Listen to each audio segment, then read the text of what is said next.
A cat looks for a rat and runs around until it bites its own tail. Open your ears as I tell you a story of Fluy the Snuffer. With her interloping interlopers. On a day of school, the girls of her class receive a complaint that some of the girls were searching in the bags that belonged to the boys in one of the rooms.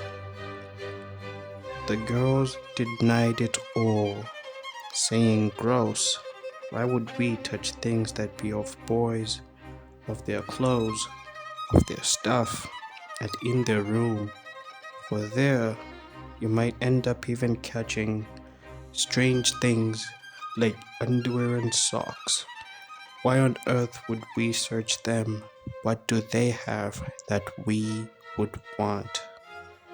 The teacher says, "Until everyone confesses, I am canceling the next trip that the whole class shall not go," and everyone boos and hoos. Fluy, curious, decides to take it upon herself to find out which one of the girls searched the bags of the boys, as she is not willing to not go on the trip.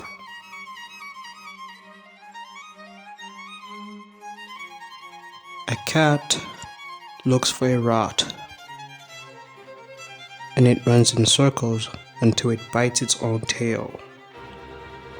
Open your ears, for I continue the story of Fluy the Snuffer with her interloping interlopers. On a day at home, she sits quietly in her bed at night, on her bed at night, thinking and investigating. She first thought to herself about what she had done before she came home, for she went into the classroom in which the boys' stuff were there, and luckily, to her advantage, it wasn't swept, so the footprints were still there. And as she checks one, confirming that it belonged to another, and checks another, confirming that it belonged to her friends. And as she kept on investigating, she each sought out and found out that some of the people who were there were actually her friends. And she thought to herself, there is no way my friends and my other friends had done so.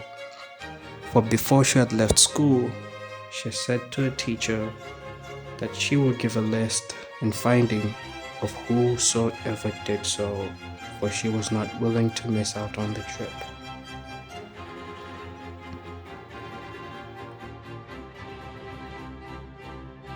When a cat searches for a rat and finds out that as it is trying to run in circles for the rat, it bites its own tail. Open your ears as I continue the story of Fluy the Snuffer with her interloping interlopers.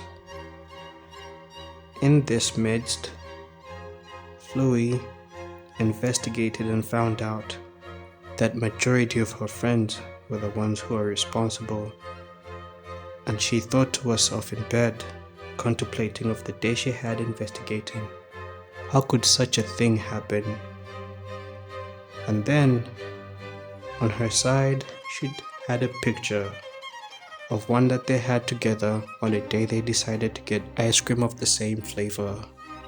And then it occurred to her that on that day, later at night, they went home and one of them called all the others and said she had forgotten her bag at school. So they, in the night time, went out into the school and it was dark. So they checked in random classes and then checked in random bags of those classes and they checked in stuff. looking for her backpack, eventually finding it and going back home. Fluy came to the realization that it was on that day when all those girls, including herself, for she unlocked the door, were the ones responsible for the claim. And now she had a choice to either confess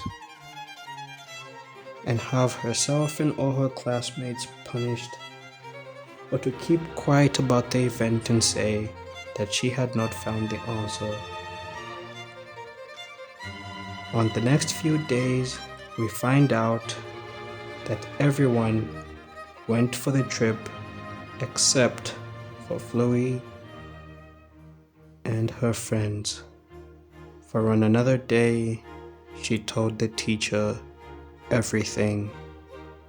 And now I have a question for you. Why do you think I told you this story?